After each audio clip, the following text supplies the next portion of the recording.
Main reason why I hold these Healing for the Web of Life meetings on a regular basis is because I feel it's so important that we spread what I call the normalizing of shamanic consciousness throughout the society.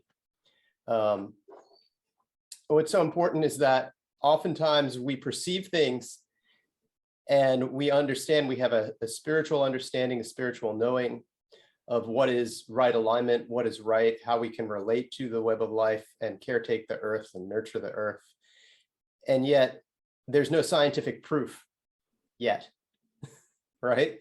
And so without that scientific proof, oftentimes there's this kind of naysaying that happens within the society, which tends to push us off of our truths. And so it's so important that we can normalize this way of being for the rest of the world. So especially for our children and young people, if we're able to teach young people to trust themselves, to trust their intuition, to trust their spiritual knowing, it's going to be a lot easier for them as they grow up and move through life to be able to follow their path of right relationship, to caretake the earth and to know, hey, you know, maybe it's better if I don't harvest all of this plant and leave some to keep growing, et cetera, et cetera. And there's millions of ways that that can be applied. Each individual will find a way to apply it in their own way. And so today, what we're going to be working on is what I call spiritual grounding. And for those of you who have taken our fundamentals class, Evan, Christy, and Roberta, who's joining us right now, you know, we do an initial journey on spiritual grounding. And as we progress throughout the training, we do more and more about that. It becomes a recurring theme, spiritual grounding. And basically what that means is when we're challenged about our spiritual knowing, we're able to ground that challenge and follow through and apply our knowing in the physical. It becomes more than just an idea or an insight, right? So if we have a concept, a conceptual understanding about something, then we can easily be pushed off it if we don't ground it in day-to-day life, if we're unable to ground it into the physical. Okay, so when it becomes more than just conceptual, when it becomes a way of life, something that we live, we're much more able to affect the world around us, and we're much less likely to stray from our path. So that's going to be the theme today, about spiritual grounding and how we can use that to follow through on however we're guided to assist in healing the web of life. Okay. And so what I'd like to do now is just go around and everybody introduce themselves briefly. Everyone's been here before. I recognize everybody's face. So some of you, thank you for returning for the Web of Life journeys regularly. I appreciate that. And thank you for our students for joining as well. So go ahead, why don't you start, DJ? You're in the upper left corner of my screen, so we'll go clockwise. Sure.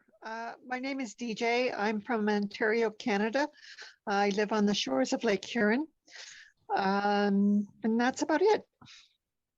Thanks, DJ. A beautiful drum in the background. Yeah. Go ahead, Laura. My name is Laura Woods, and I am from Richmond, Virginia, and this is my second time attending one of these. And I'm enjoying it. Thanks, Laura. Roberto? You're muted. Oh, sorry about that. Hi, my name is Roberto. I'm from Bolivia, and this is my first attendance to Healing for the Web of Life. So I'm excited to be here and yeah, check out this experience. Thanks, Roberto. Yeah. Christy, go ahead. Hello, my name is Christy and I am in Auckland in New Zealand, and I look forward to doing more of this Healing of the Web of Life. Nice to meet you all. Thanks, Christy. Go ahead, Evan.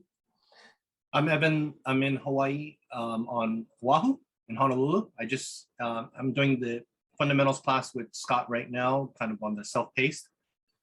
and first time in this web of life. Thanks, Evan. And really nice to see you to put a face to the journeys. Yeah. So oftentimes in our coursework, I get a lot of really detailed journeys, and I feel like I have a bond with everybody that I'm working with, even when I've never seen them. And so it's always funny to, see the journeys and have these, I don't want to say expectations, but sort of visions through the eyes of their power animals, and then to see the face behind that of the human. So it's really great. Thanks for making the time. And Sharon, can you hear us? I can. Hi, I'm Sharon Himmelho. I am from Grand Blanc, Michigan, so on the other side of Lake Huron, but we are amongst a few lakes. So yeah, grateful to join you tonight. Yeah, thanks, Sharon. Okay, so does anybody have any questions or anything that you'd like to share about spiritual grounding, what that means to you, the web of life, how you want to contribute, or just anything else that's going on for you today with regards to being in this circle?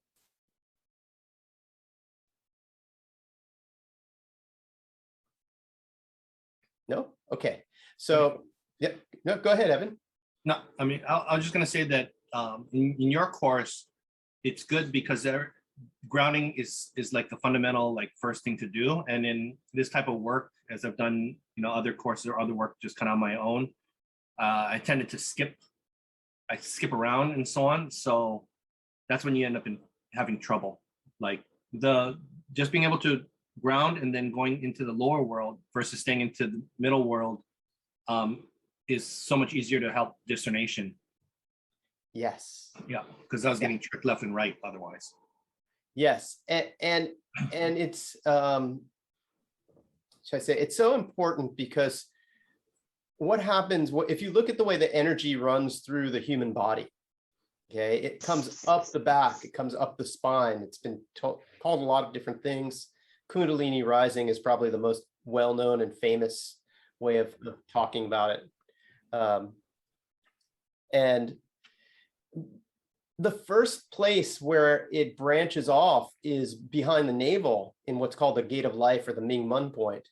And it's supposed to go around the belt meridians and to the Dantian, to our storehouse of qi, into the kidneys to help us stay grounded, to help us stay vital and healthy. Okay, if we divert that through any number of esoteric practices, and instead of allowing, it's like diverting the stream that's filling the reservoir. And if we take that stream of life force and we bring it up, and we want to bring it up here for enlightenment, it's very hard to function if you don't have that foundation. It's like diverting water from, one area to water crops in another, but that first area, it's going to suffer. Okay, there's a reason why our electromagnetic circuitry in the body and our energy body circuitry is designed in a way where it first nurtures the kidneys and the lower dantian, and then moves up to the heart and the arms and those organs, and then anything excess comes up here. There's a reason that nature designed it that way. When we step into that process and we try to sort of hack the process or short circuit the process without following the path, without building that foundation and grounding first, it leaves us very vulnerable. Vulnerable to our own missteps, as well as to manipulation of people who understand that process and who want to exploit that process. Okay, so it's very easy if a teacher or a guru or an authority is able to convince people to bring the energy up and open their third eye, those people, his disciples or her disciples, are extremely suggestible at that point. Okay, and this has been going on for centuries. Okay, so when I teach, I don't short circuit and I don't shortcut, and we don't try to hack our way through to do it faster. Okay, and I'm not saying, like, there's lots of people out there who do teach that way, and I'm not saying they do it with ill intent. A lot of them are just teaching what they have learned. They're teaching in a way that they think is going to be the fastest way to the destination. But actually, it's a process. Okay, it's a process where we're actually trying to learn a process and a methodology rather than a destination, because the destination for all of us is not in this body. And we want, if you're like me, maybe you want to stay alive for a little longer and just enjoy the process.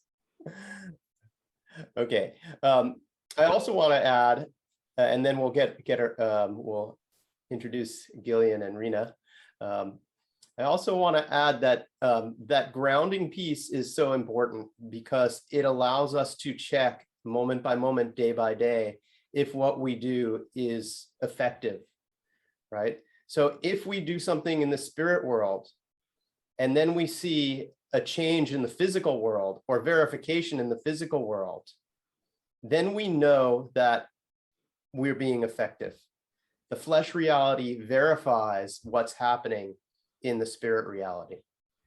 Okay, so if you've done healing work or shamanic work or any type of spirit work, and let's say you had a challenging relationship, not necessarily an intimate relationship, but a relationship with a parent or a family member or a friend, and then you do a spiritual journey about it, you do a shamanic session on it, and you see some insights and you clear what's going on, and the next time you interact with that friend, everything's different, or that family member, everything's different, and the situation is shifted. Well, you know that you've been effective. Okay, you know that what you're doing is real. Okay, if on the other hand, you're sitting there repeating some form of affirmation that everything is love and it's okay, and that this person who's being nasty and some borderline abusive to you, even though they're your family member, it's all love and it's okay. And then you go over and you meet with them, and as soon as they say that, you get triggered and you start yelling at them. That's not effective. Okay, so this is what I mean when I'm referring to spiritual grounding, being able to apply it, being able to apply what we know in the spirit world, in the physical world. Okay, being able to use that day by day. And also there's something about the application. So when I teach what's called applied shamanism. And what I mean by applied shamanism is something that's useful day in and day out. Something that I can do in the morning before I go to work or take my daughter to school, something I can do in the evening before I go to bed, that takes, 15 minutes, 10 minutes, and gives me insight, clarification, clearing, healing, whatever I'm looking for. And then I go back and I function in my normal, ordinary, everyday reality. Okay, so it's not much good, in my opinion, if I have these great insights, but I can't drive my daughter to school. And I have to text the teacher and be like, hey, sorry, I was really out there this morning. She's missing school. And my daughter's sitting there going, Dad, that's not functional. Okay, we don't want to be that way in the world. It is extremely practical, extremely effective when I'm grounded and I go, okay, I do my little journey in the morning. And then as I'm like, okay, it's time to go to school. You had breakfast, you got your stuff, let's go. And on the way to school, I can say, hey, that thing we were talking about yesterday? Well, I have some insight about that. And this is what I was shown. Does this resonate with you? Are we willing to move forward together on this path? Okay, that is applied. That's how we apply. That's how we ground it day in and day out. So when we're talking about healing for the web of life, I think we all have a common goal that humanity treats the web of life in a respectful way, that we all step into our roles as guardians and caretakers of the web of life, and even healers of the web of life, right? Because there's places now, many places, where the web of life is damaged. And so we're going to want to step in and potentially help. So we can have these ideals, but how do we actually make a difference day in, day out? Maybe it's through educating people. Maybe it's through picking up plastic on the beach. Maybe it's through caretaking a particular piece of land, or just malama in your own backyard, or seeing invasive species and knowing which ones are which, and clipping those back and letting the natives come in and thrive in a particular area when you're walking around. Oh, that's Awapui ginger. It's taking over not Awapui. That's Kahili ginger. It's taking over the whole basin. I think I won't let that get a foothold in this little area before it becomes a problem, right? Whatever little ways we do that, that's how we ground this work into day-to-day life. Okay. So I just want to introduce, we have a few more people joining us. Gillian, Ken, and Rena, if you just want to unmute yourself, say hi. Tell us where you're from. Hi, my name is Ken German, and I'm actually one of Scott's graduating students soon. And I would have to say that that experience has been one of the best experiences of my life next to marrying my wife. I have to say that. Yeah, so it's super exciting that Scott does this work. And what I love about when Scott was talking about the applied shamanism approach is that you're not getting into all these little arguments with all these other people that says, well, you're not doing it this way, and you're not doing it this way, or you didn't have to go meet with somebody for 2 years to go through the process. And so Scott's really, his focus and his teaching is really about how do you apply it to your daily life. And that's what I love about Scott's approach. So that's all I'm going to plug for Scott now. Thanks, Ken. I appreciate that. And I also want to, just comment on what you said there about allowing each person to find their own way with their own path, and no arguments about, oh, you have to do it this way, you have to do it that way. That's hierarchy. Okay. And shamanism is not about hierarchy. Shamanism is about respecting and honoring every person's direct connection with Creator, with Great Spirit, and being able, and then helping and guiding people to ground that connection in day-to-day life. So it's very related to the spiritual grounding piece that we're discussing today, right? If we get into a hierarchical situation where people are saying, oh no, he said do it this way, he said do it that way, there's no one size fit all for people.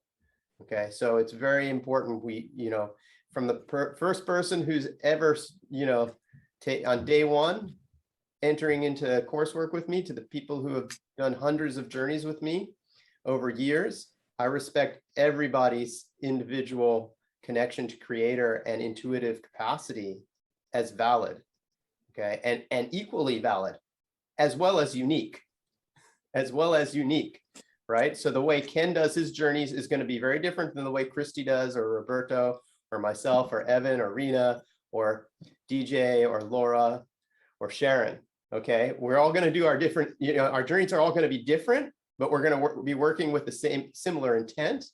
Okay, and at the same time, it's all going to be equally valid. So we might be seeing similar things, or we might be seeing different aspects, different angles of the topic. And that's what's so fun about working in a group with the same intention and then coming back and sharing afterwards, because then we get to share with each other and see, oh, look, 3 people saw it from this angle, 2 people saw it from a different angle. What's different? What's the same? Yeah, so that's great. Gillian, go ahead and say hi to us. Hi, everyone from, I'm down in Australia, in our little troubled New South Wales state, you may have heard about. But yeah, doing well. Spring's coming on. Just had a birthday, and I missed your last one, but I'm really looking forward to this morning and this spiritual grounding. And it's really interesting how synchronicities come with what you said about falling out with people. There's a lot of that happening here at the moment, falling out with people, differences of opinion, polarizing people. And I'm doing a ritual every morning, a practice every morning, and I'm quite amazed how powerful it is to sort of get that energy out to the world, the quantum, into the quantum field, a little ripple of love and healing going out every morning. And I can actually see the effects. So good to be here, Scott.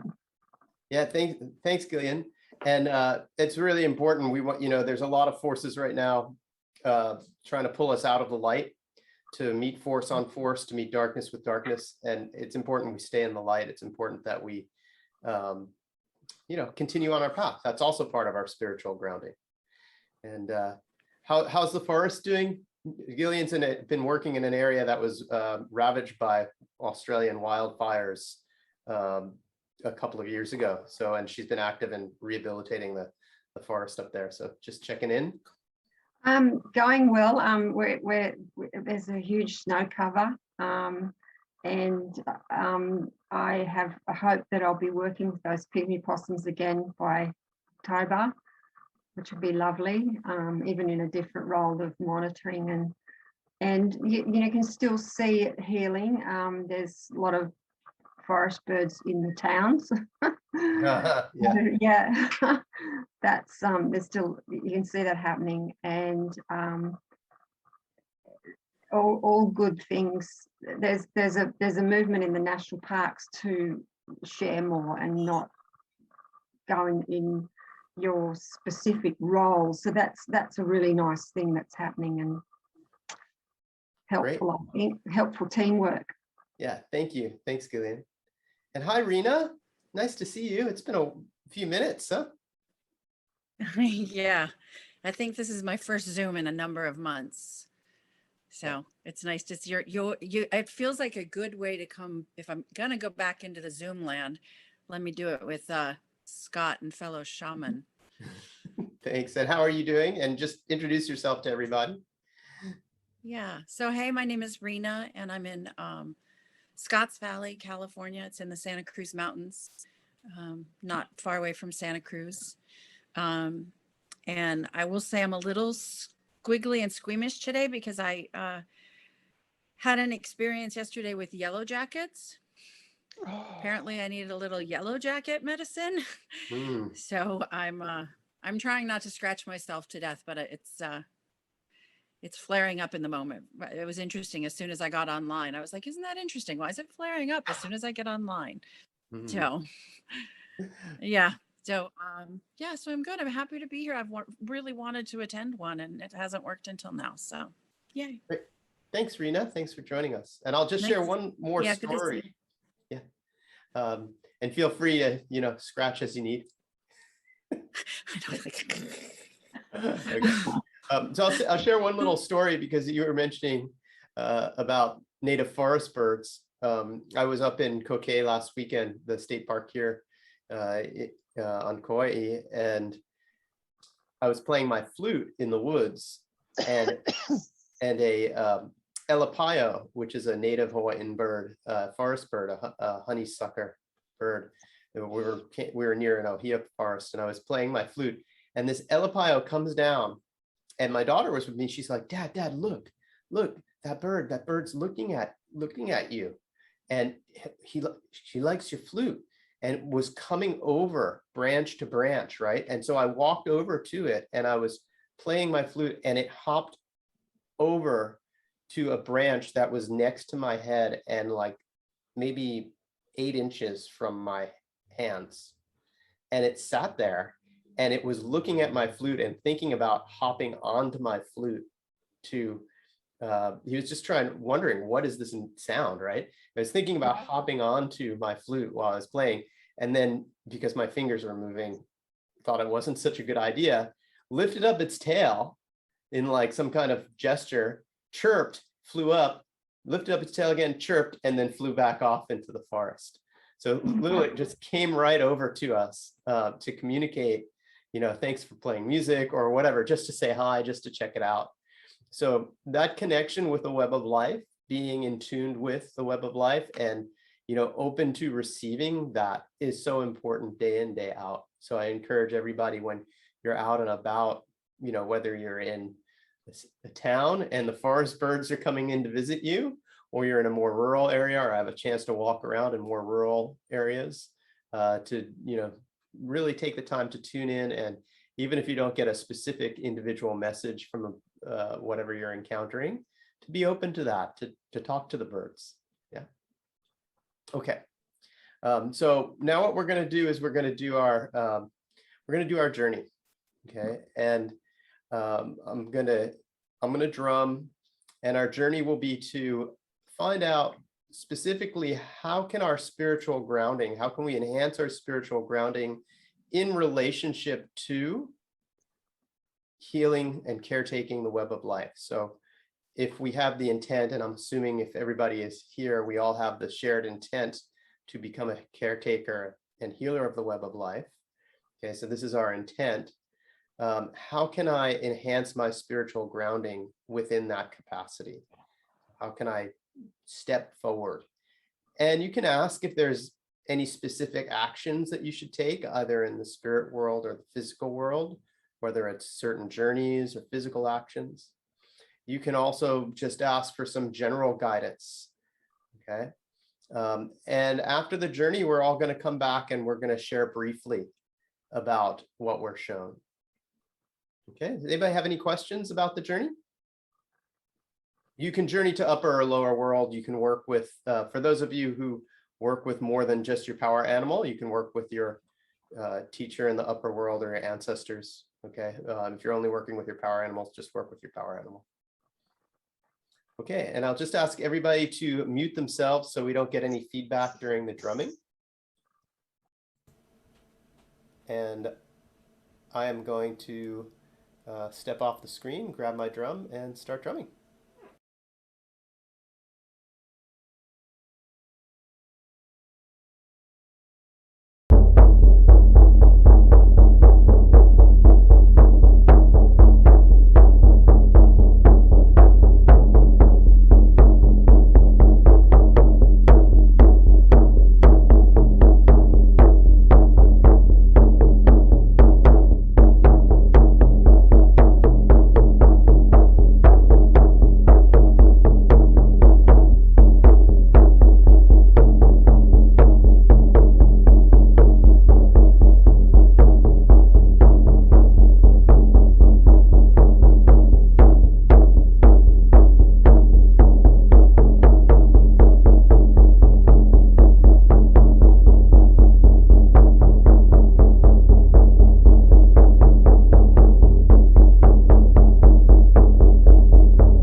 Welcome back, everybody.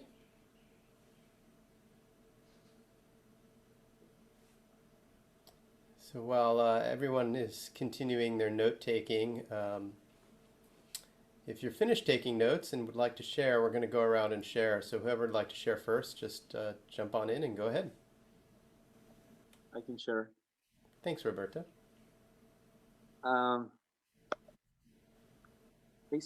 Basically what I saw, what I was shown is that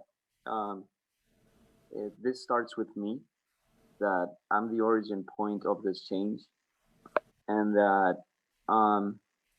the things that I consider difficulties are actually opportunities to be able to continue to learn and grow and uplift. And I was shown moments in which I didn't allow my causation and to be influenced by any type of external situations, and I was able to stick to my decision in terms of coming from my own lovingness, and how that ultimately changed the whole situation, and that was internal and external.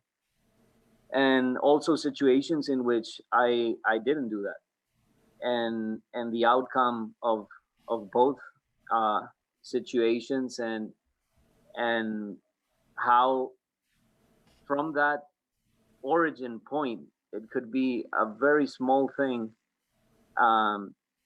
depending on the direction that I was taking, how things could end up unfolding, like a fire, starting a fire with a match that could end up with a forest fire, or in the same way, in a more positive aspect,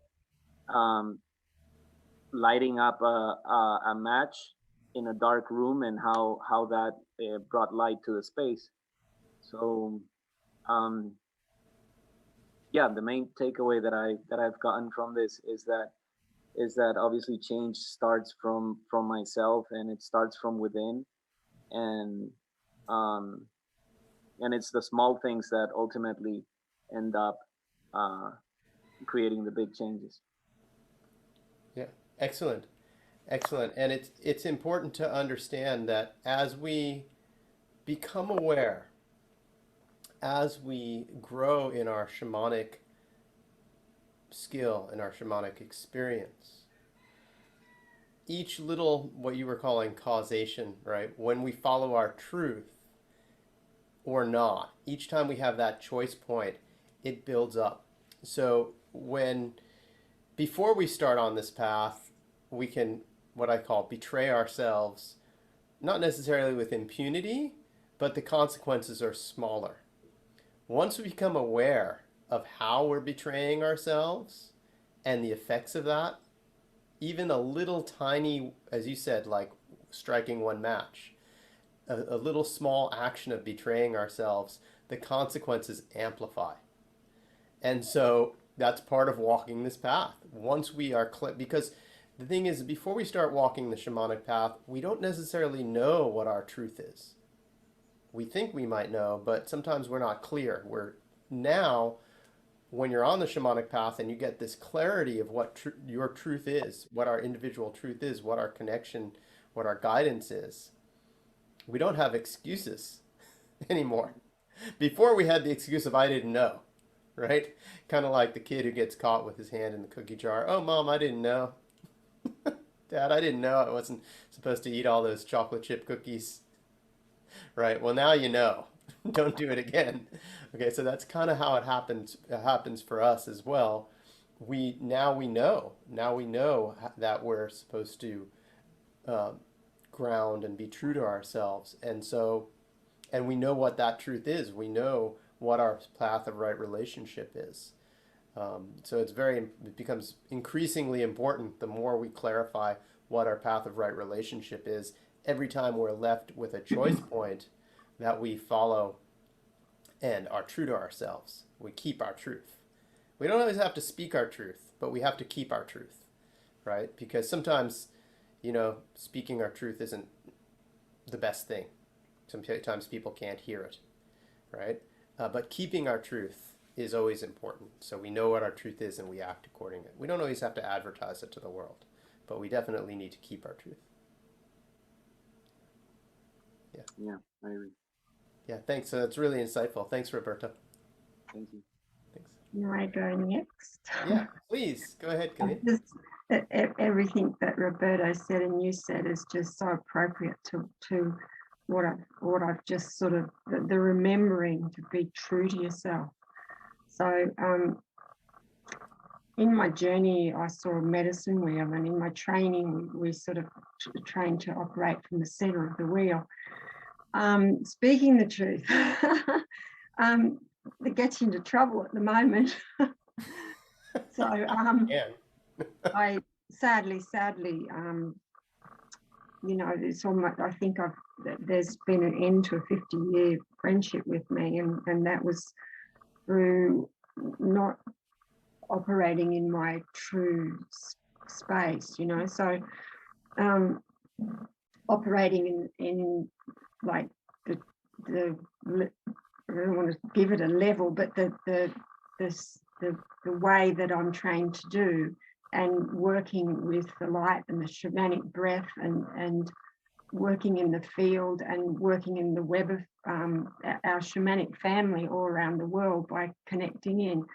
So, you know, going into sort of activism, I've learned a little bit about that in the last year or so, and how much that hubris that's going on in the world just brings me right down. So that's a lesson, a huge lesson lately, of just stay doing your true self and your true purpose, and purposing good in the center of that medicine wheel, and branching out with light, right, and being silent in a way, being silent but working in the silence. So, you know, I went into the upper world, and my main, what I call kaidiaki or totem, is the falcon, and riding on the wings of the falcon to see the bigger picture, but to work on twitching on that web through the bigger picture, through the rituals, through the purposing good and breath work, to using those celestial allies and that to sort of bring in this, it's hard to put it into words, bring in that beautiful force, and like, you know, the loving of yourself and the loving of everyone, and the power of love going out on that web is that's where we've got to work. That's where I've got to work. I can't work on saying, hey, this is the truth about what's going on with the pandemic and blah blah blah. It just smashes me. So at the end of the journey, I saw a pyramid like that with another pyramid on top like that. And to me, that is the symbol of as above, so below. The alchemist sort of slogan, I guess, or mantra, and trying to bring, and to me, that's the spiritual grounding, bringing that into the whole energy of the web of the life around the world, and particularly humans as the guardians, you know, triggering some sort of awakening. So thanks. It was good, a good timely. Thanks, Gillian. Yeah, I want to comment on that because it aligns a lot with my journey as well. First of all, I was shown very clearly in my journey that my personal job is to be in the background. Right? I'm not an activist. Okay, because there's a lot of things that we may see that we may not agree with, no matter which side of the equation you're on. We're in a very polarized time right now in society, and so pretty much whatever your truth is, it's pretty good possibility you can find somebody who has the opposite truth and is willing to argue with you about it. It doesn't make either of you right or wrong, okay? But I can guarantee you can find somebody to argue with very quickly, okay? So to me, that's not a really good use of my time, and I've been guided time and again that it would be a very poor use of my time, a waste of time. First of all, I'm not going to convince anybody else if they're opposed to it. So this idea of modeling, whether it's silently or quietly, is really important. And then the people who resonate with you will work with you, will follow, whether they follow you or join with you or share with you. And there's a great power in that. And it doesn't have to be on social media. It probably shouldn't be on social media, right? It doesn't have to be that public. But when we model a certain way of being and we cultivate enough energy to create that gravity with the grounding, when we cultivate enough grounding and enough energy, it pulls, it attracts, okay? It's not the law of attraction that's been popularized for sales. That's not the law of attraction I'm talking about. It's just the gravity of it, being around a grounded person who is clear in their path. That's inspiring, okay? That's inspiring to others.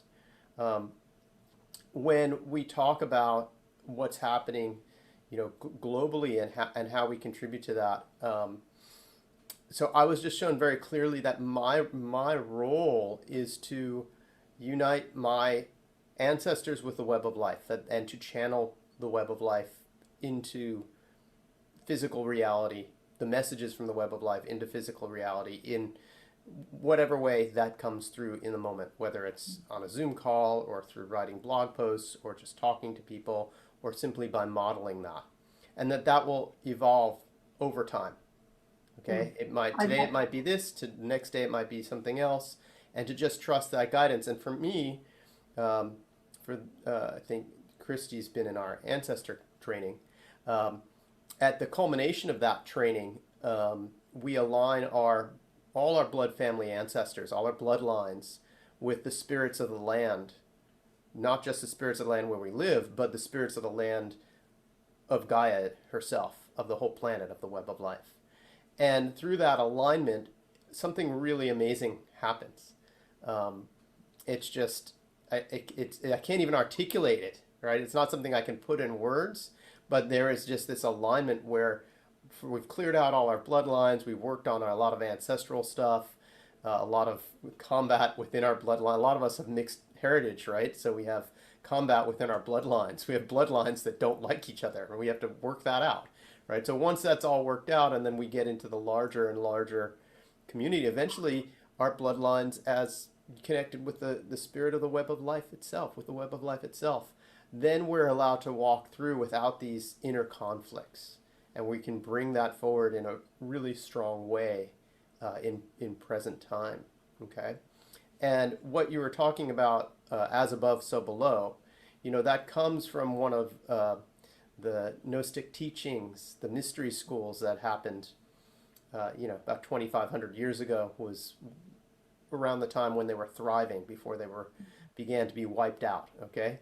And so as above, so below, as within, so without, there's little pieces that have been passed down. But the most important thing to understand about these mystery schools and how the lineage of that, which was really hidden for many, many centuries, is that their real teachings came from the web of life. Okay? The initiates were brought to a temple and they were asked to perceive the light, not the light from above of some off-planet god, but the light of Gaia herself, or what they called Sophia. Okay, that Sophia was the name used at that time, okay, in the Greek culture. Okay, there were other cultures, the Druidic, Celtic culture, many other cultures all over the world, from Europe all the way into Eastern Asia, participated in similar rituals, okay?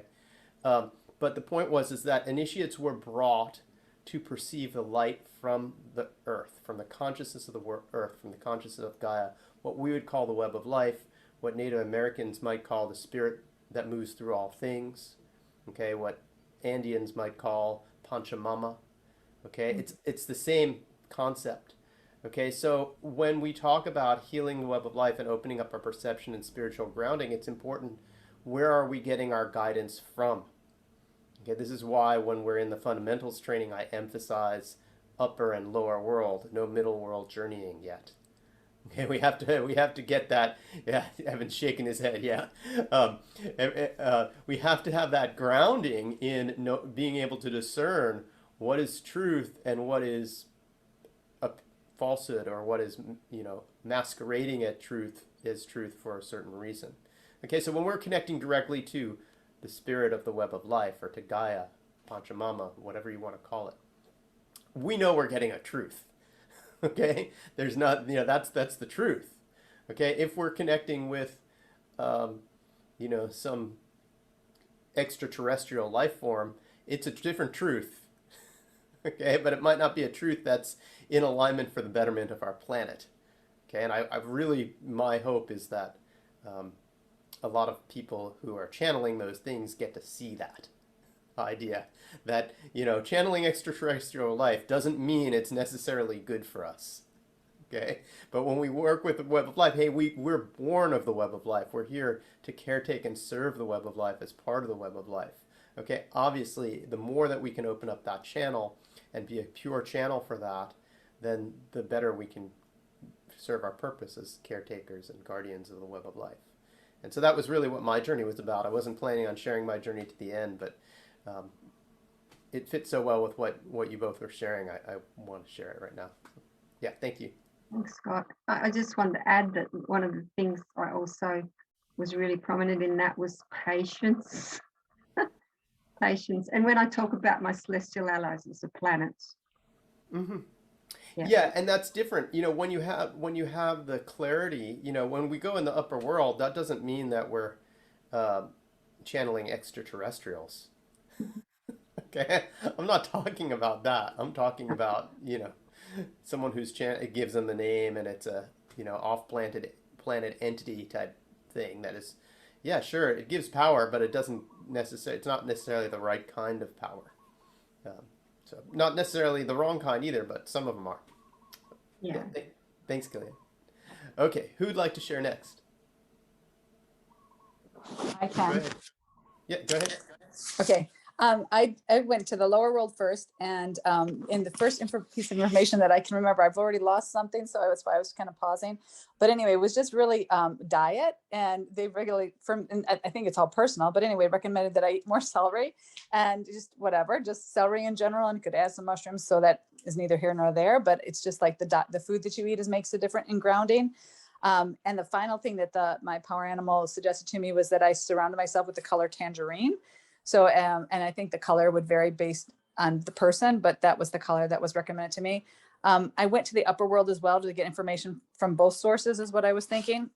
And that's where I did get the majority of things, but it was just a combination of everything that we know for grounding. So just practices such as Tai Chi or, and personally have a rock that I use sometimes when I feel like, oh my gosh, there's a lot of information coming in and I just need to slow it down.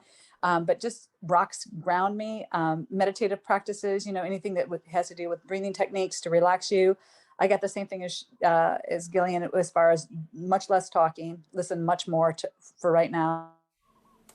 Practice personal stability exercises that may not mean anything to anybody else, but like things that I've learned, like short foot exercises, one leg standing, things that help you just really strengthen your core relationship to the earth. And I didn't get earthing or walking barefoot, but I assume that would be applicable to some people. They also said definitely shamanism, just journeying will help me through this process of grounding. Also, I got taking just ceremonial tea, just, taking time out to pause in that practice. And then, of course, the curious side of me, just as my final thing, just said, how long are we going to be dealing with our current situation? And I got a firm 3 years. Okay. Thanks, Sharon. Yeah. Thanks.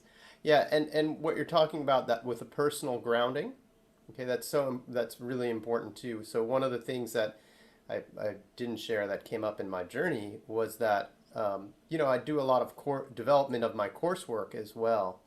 And so right now I'm working on editing videos of our energy body cultivating the energy body course, so that people who cannot make it to Kauai can see it online. Right now, we've only been teaching it. I've only been teaching it here on Kauai, and so I said, well, what about this? If I'm supposed to be channeling, the web of life every day, what about this course? And am I spending too much time in front of the screen doing video editing and going over the sound quality, et cetera, et cetera? And I got a very clear answer, which was like, hey, if people are going to move forward in the world as protectors and guardians of the web of life, they have to know how to protect themselves energetically. And so that's what part of what we teach in the Cultivating the Energy Body course. It's part of what my intention is with that. And so they're like, no, you're doing your job doing that, but take breaks and go out in the yard.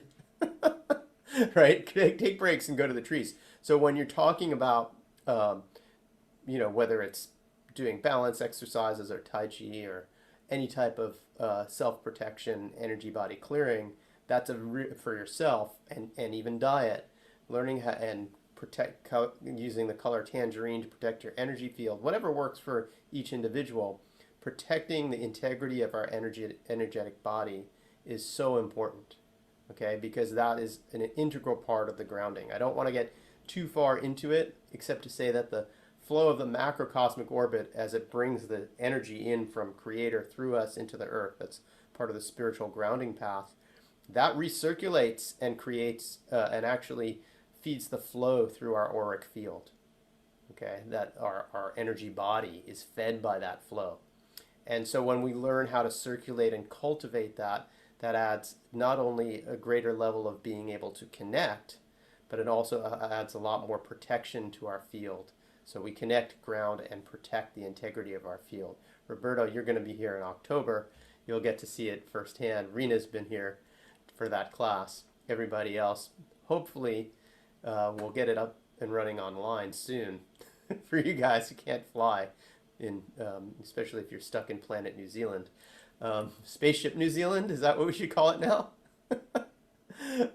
Or Spaceship Australia, right? You guys are kind of still over there waiting to be able to visit the rest of the world one day. And we're waiting to visit you. Okay, so I just wanted to share that, Sharon, because to edify what you were saying, what you were showing about the personal self-protection of the energy field. It's so important. We cannot carry what we're meant to carry unless we can cultivate our own vitality, longevity, and sustainability. We don't want to do it from a place of self-sacrifice. So yeah, thank you. And Christy, I think you were going to share.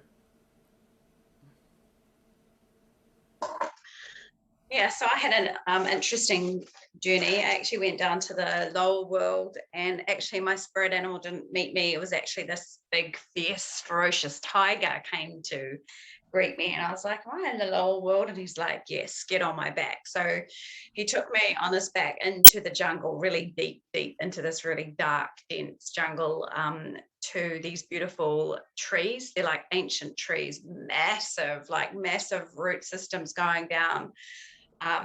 Very expansive. It was very sort of dark, lots of canopy above. And these trees not only had their roots grounded fully deeply below, but they had roots coming like air roots from above, from their branches down to the earth. And I was just shown that even though those branches may not in all places reach the earth, it's the intention of the grounding as well, that intention of your roots through down to the earth is equally as powerful as the ones underneath the earth.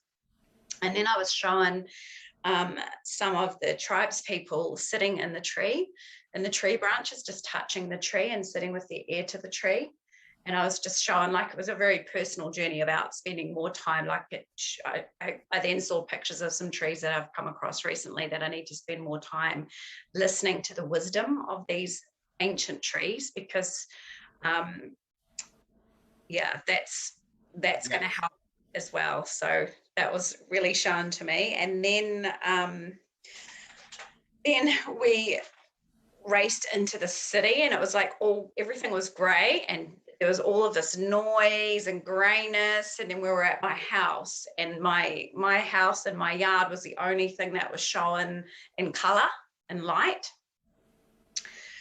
And I was showing, my feet, bare feet on the earth, more bare feet on the earth, and on the beach.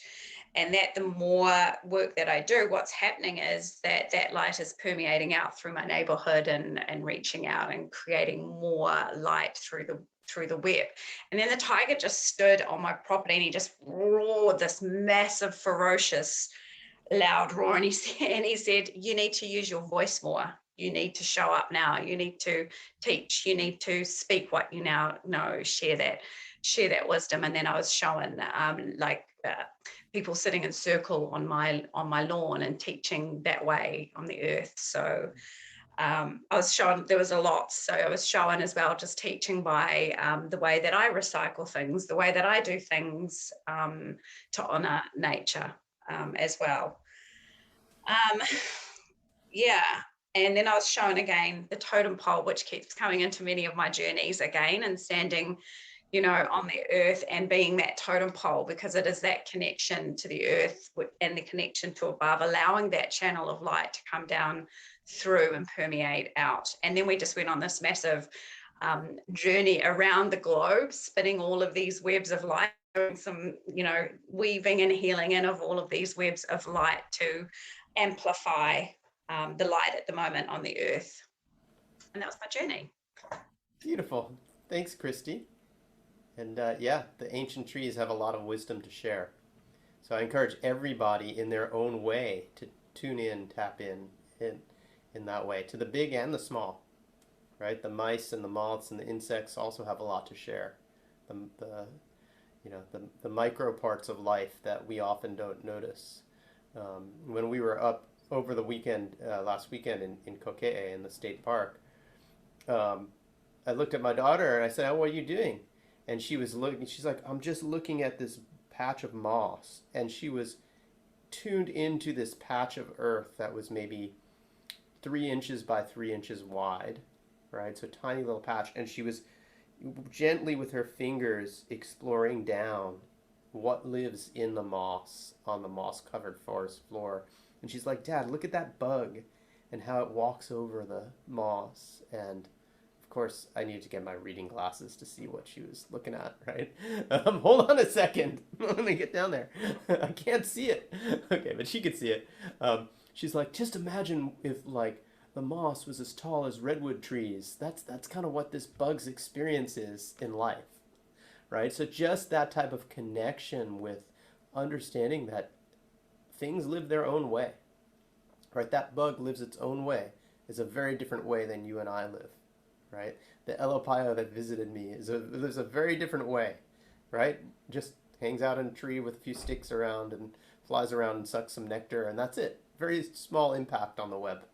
Okay, we have lots of stuff. We have computers, we have air conditioning, we have cars, we have all sorts of things that we need to survive day by day.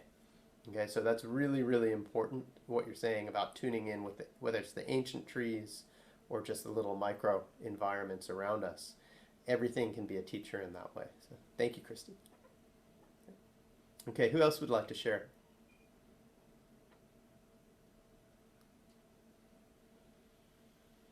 Go ahead, Laura. Just unmute yourself. Yeah. First of all, I think my cat really enjoyed your drumming because he came over and laid on me right away. Awesome. I went to the lower world and I was walking in the woods and an owl was flying alongside of me going from tree to tree because it was pretty dense. And I saw myself picking up trash in the woods. And then all of a sudden this lion appeared and he was walking in front of me. And I signify that to mean that I'm stepping into a leadership role. I was guided by spirit to set up an online business with 3 other people, and it came about in 6 weeks. And we are just waiting. It's an intuitive business to help people step into the roles that they're supposed to play here in the web of life. Beautiful. That's great. Thank you. It's lovely to get that support too, to know that by supporting others, you're making your contribution in that way. Yes. Right? So that's really wonderful that you have the inspiration to help others to step into their roles, into their unique roles in the world. And so that's great. And your cat's beautiful as well. Yeah, thank you. Stripes and spots both. Thank you, Yeah, Laura. thank Yeah. Okay, so a few more. DJ, Evan, or Rena, would you like to share? I Go can ahead. share. Oh, she beat you to it. So I got guided. Huh? No, go ahead. What did you say? I said you beat Evan to it. Go for it, Rena. Woohoo! Um, so I was guided to go to the underworld and the lower world, and to go with my primary totem animal. And I was surprised. We ended up in an underground, like an underground lake, where I visited years and years ago, and there's a lake, and there's visited in a journey, not in physical form. And so there's a lake, and then there's an underground river. And what I got was that the waters there are connected with all of the waters of life throughout the earth. And that the color of the water is like this beautiful turquoise. And the room was almost like it was lit from all the crystals in the like, it was like being inside a geode almost, because of all of the crystals in there, stalactites and stalagmites. And so I got guided to just stand with one hand up, pointing towards the stars, and the other hand down towards the water. And this light from the stars just started pouring into my hand and came straight through me, and then poured out of the other hand into the water. And I watched as I was doing this. It was like connecting the hearts of heaven and earth, and shining the light from one down, and infusing the water with more love and more light, the waters of the earth. And then I watched as it was happening, that occasionally I would start to lose the focus of the image, and I would ask, please clear any interference. And immediately my mind would go to people that I have not completed a process with, where I may be harboring some anger or resentment or shame or blame, sadness, anything like that. And I got guided to see that, and then given the opportunity to release any of that. And in so doing, like getting those lower vibrational energies out of my own field, and infusing my own field with more light. And then after doing that a couple of times, when I came back and I was then standing there by the water again, I got really clearly guided to get into the water. And that as I got into the water, to allow myself to just lay there and feel my oneness with the water. And then more light, more love was coming down and infusing me and infusing the water. And then when I saw it just going out through all of the underground waterways and the web of life to all of the waters of the earth. And actually, I forgot to write this part down. There was one part back in the beginning where I actually saw clouds in the sky, and the stars, the light of the stars was infusing the clouds and clearing away any of the grime and debris and toxicity, anything that's in the clouds. That's part of our water cycle here on Earth. And that was pretty much it. It was ended with me in the water. It was in the water and sending the water out. And then I just heard we were complete, and I got out of the water and went back with my totem animal and came back out again. Awesome. Thanks, So Rena. it's a similar to theme to what I'm hearing people say, that it's, clearing anything is it in me that's in that lower vibrational energy. So it's very Ho'oponopono-ish. Clearing anything in me that's not in that that's in that lower vibrational energy, so that I can channel and infuse more love and light with everything that I come in contact with. That's right. Thanks, Rena. Yeah, because remember, if we're unclear with a relationship that's not, there's something incomplete, then part of our Aka cords were connected there. And so then our life force energy is leaking there. And that's energy that we don't have available to apply to something else. And so it's a decision that we have to make. Is my grudge to that person who wronged me 32 years ago worth it? Or do I want to use that energy for something else? Okay. For some people, they want to keep that grudge, but at least make it a conscious choice. Okay. If you want to keep the grudge, you can. If you want to keep, and I know people like that. I mean, I know people who actively will, they'll spend time every single day actively hating on somebody rather than using their energy for something positive. It's a conscious choice for some people. Some people, it's an unconscious choice. It's choice. For me, that doesn't work. I'd rather have my energy available to do positive things in the world. But it's a choice we each make, and that's a big part of what our what the shamanic work is about when it's applied shamanism, is to free ourselves from those relationships that are draining our life force energy in a way that is not helpful and preventing us from applying it towards our dreams, towards our vision, towards helping the web of life, to stepping into our roles as caretakers, whatever that is. I also want to comment about the water circulating and circulating with the rest, all the water throughout the world. Yeah, water in the aquifer system is basically the blood of the earth, right? It's a circulatory system of the earth, right? So, whether you're in a small isolated area like Hawaiʻi, where, you have one water table on the whole island, or if you're, on a larger continental mass, right? If that water table is polluted, it's not just in that one place, okay? It moves a lot, okay? So when there's a groundwater pollution, it affects things very far away, as well as things that are right in the local area where that pollution is.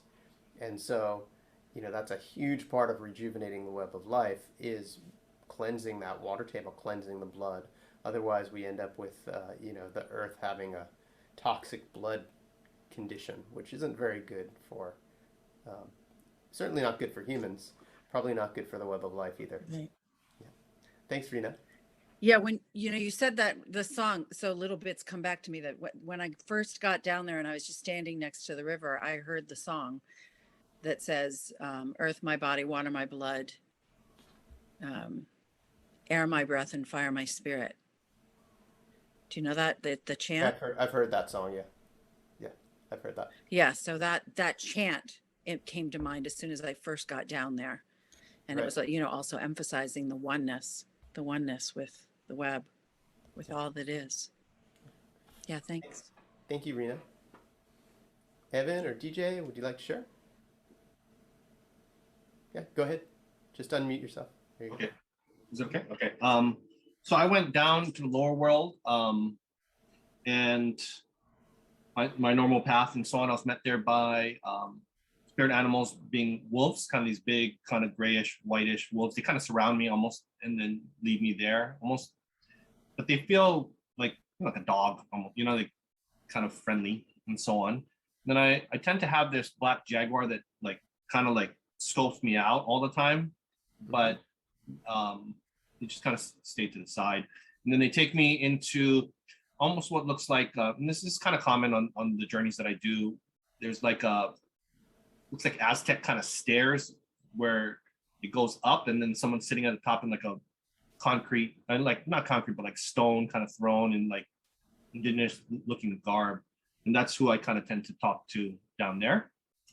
But I only really had three things that said. One, and this keeps coming up, it's I need to get back in good physical shape, because I guess round is not a shape that is acceptable.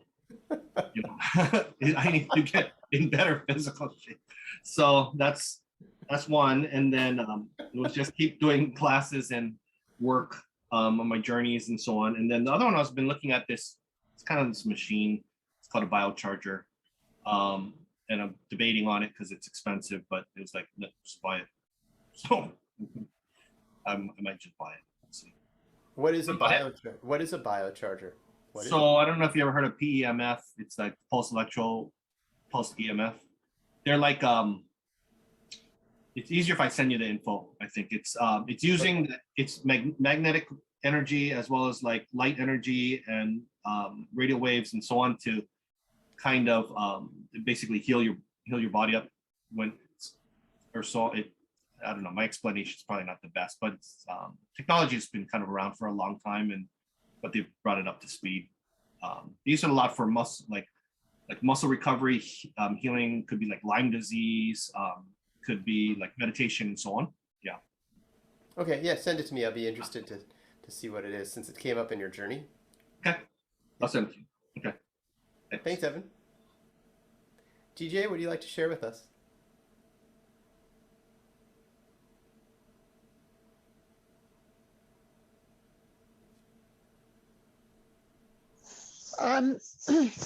I started in lower world, but then I got blasted into upper world.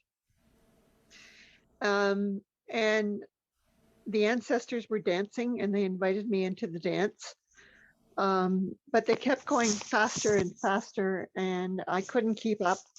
And so I fell. And I mean, the message I got was that I need to work on myself before I work on the bigger picture. I've had so much loss in the last 2.5 years. And I think I shared the last time we were together that my mom died 8 weeks ago, which isn't very long. You know, I mean, the rest of the world moves on after grief, but 8 weeks is a very short span of time. And I haven't been well. I have an autoimmune disease, which has flared, and I'm on new medication, which is kicking my ass. And so I guess I fell asleep during the journey, and I guess that's what I needed to do. Yes. Well, hopefully you receive some healing from the journey. Yeah. And, yeah, it is really important to do the self-care. And that actually also came up in my journey. Well, in terms of getting that energy body, cultivating the energy body work available for people who can't make it to Kauai. But also in terms of some other friends of mine who are, who have done a little bit of this work on the web of life, but are starting on their path.